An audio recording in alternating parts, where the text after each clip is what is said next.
Hoshimachi SUISEI Sakura MIKO. Together they are miComet, apparently. And they're both from Hololive. And look, I gotta be honest, I am super excited to listen to what we are about to listen to. This particular song, I know it came out a year ago.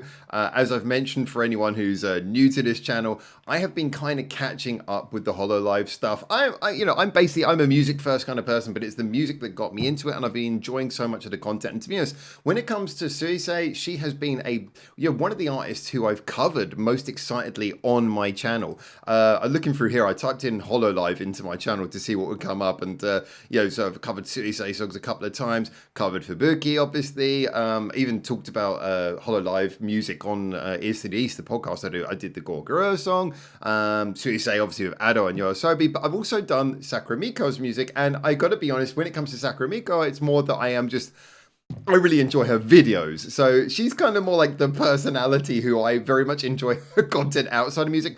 But I also have to say, Dai Dai Dai Fantastista, whatever it is, that might be my favorite Hololive song. Yeah, and I know that's a bit of a controversial one, but just the whole balance of that, I really enjoy. So hearing miComet, which is basically SUISEI, the famous voice, basically, of Hololive music, with Sakura Miko, whose personality is more kind of something I've really enjoyed, but also her music seems to be more in my style.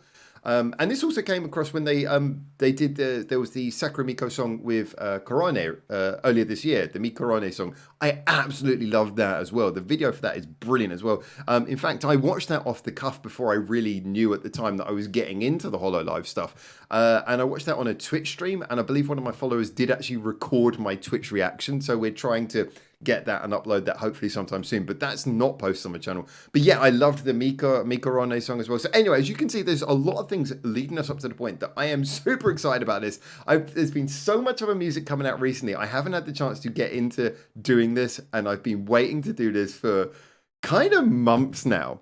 So I'm genuinely excited about this. I don't know what to expect. Maybe my expectations are too high, but I just want to hear how this song goes. The song is called Sugar Rush. The fact that the song is called Sugar Rush, to me, I get the feeling I'm going to enjoy this. Although I'm quite curious about the fact that the likes are turned off.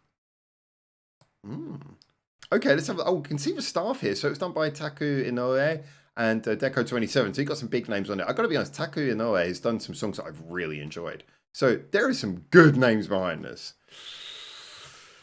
Shall we?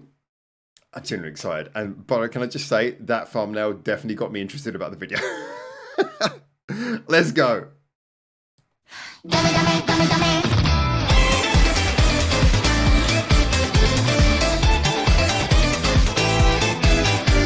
Oh, Deco27's a lyricist, okay, and the composer, okay. Who's Taco? Ooh, okay. That funky start is definitely SUISEI style.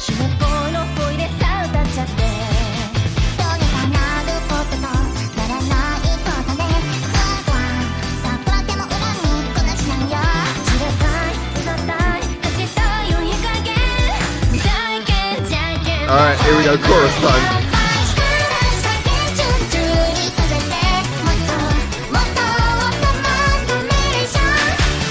Yeah, it's definitely SUISEI style funk. But their voices go together well.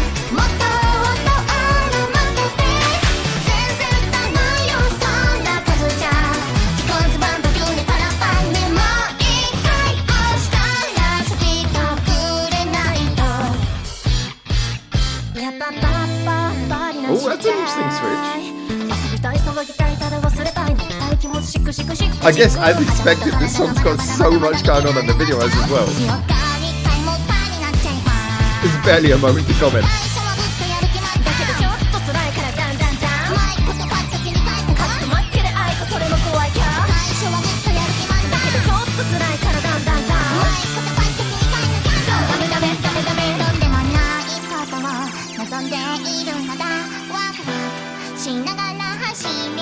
I'm actually impressed how well together their voices go.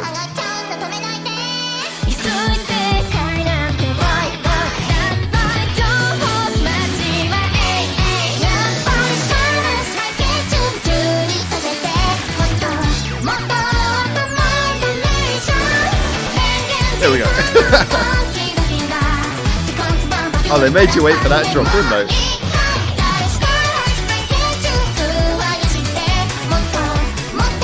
Oh, this is funky.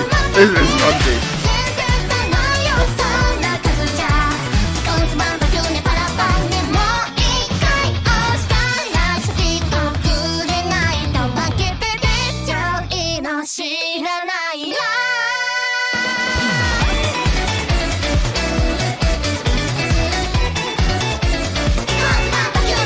Oh, that's cool. I like that little chant out at the end.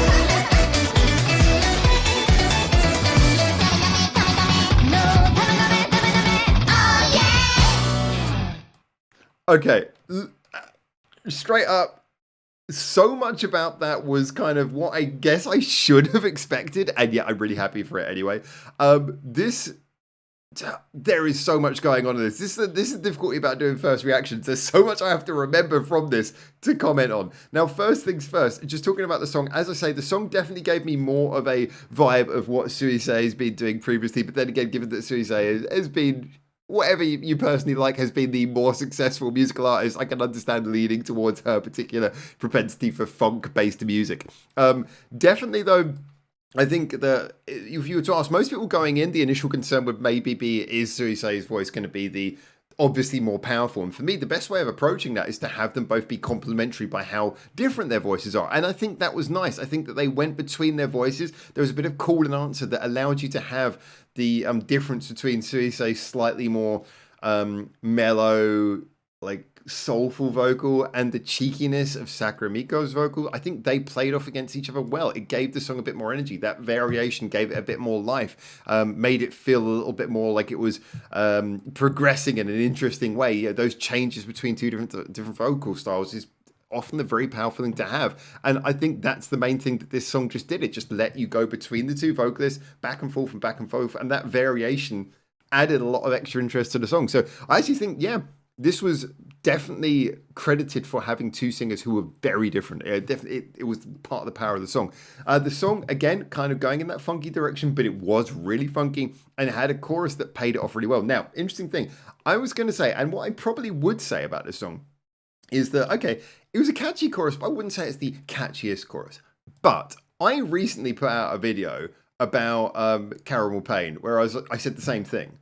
And then that song was stuck in my head for days afterwards. That was 7 days ago, and for last week, that has been stuck in my head. And I also said a similar thing about Die Die Die Fantasista. I don't speak Italian.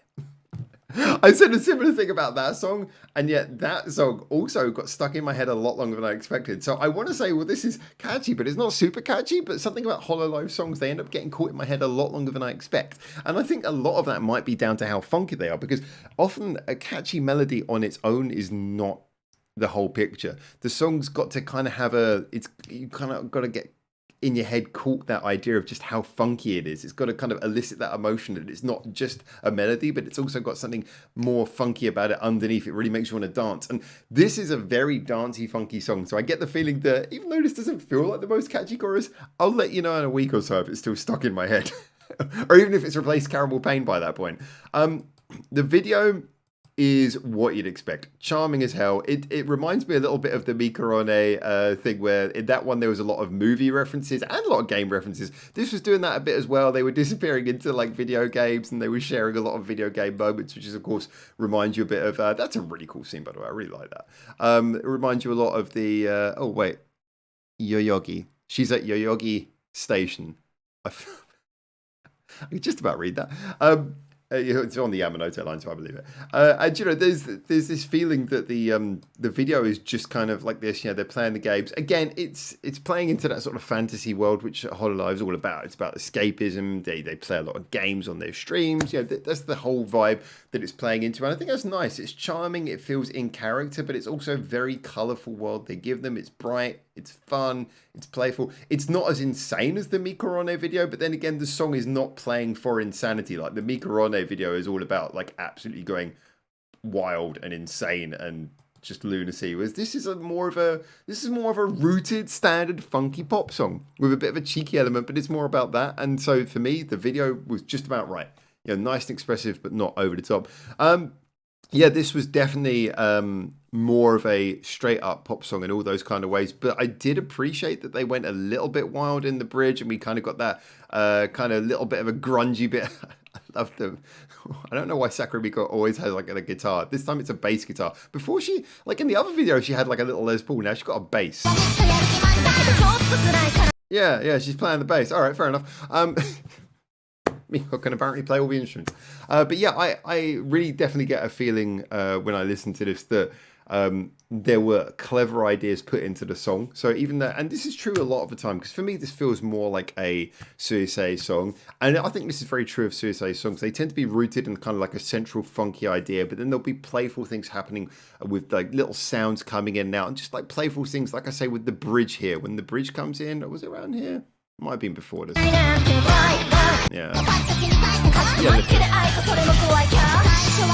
It just goes a little bit more rocky, it goes a little bit more rocky, not much of a change, but it's just a little bit of a change of balance just to keep things fresh. And I think that's one of the greatest strengths is when you do music like this, and it's kind of a simple core idea. You want to make people sing along and dance, but you also don't want it to become boring and repetitive. That's kind of a strength that I've noticed in a lot of Suisei songs, and it definitely comes across here again as well. It's like the song's not trying to do anything complicated really, but it's doing all the nice little subtle movements and changes that keep it sounding fresh throughout, and for longer than maybe a lesser written song would achieve. But then again, like I say, there's some great people credited in this. Taku Inoue, Deco27. I think that's cool. I think there's a lot of great things in this song, and I just got a good kick out of it. I thought it was enjoyable, fun. Will I come back to it? I'm pretty sure I will. At the moment, I can't tell how catchy it is. You'll have to come back to me about that. But definitely, this was fun. And yeah, now I've got this out the way. I'll start listening to those other Hololive songs that you actually want me to. This was just a personal indulgence. I had to do this one. But I'll start getting into the songs you guys actually want me to afterwards. Anyway, thanks so much for checking this out. Love to see what you guys think. Get in the comments. Tell me. And until I hopefully see you very soon in Japan for the next one of these. For now, ciao, ciao.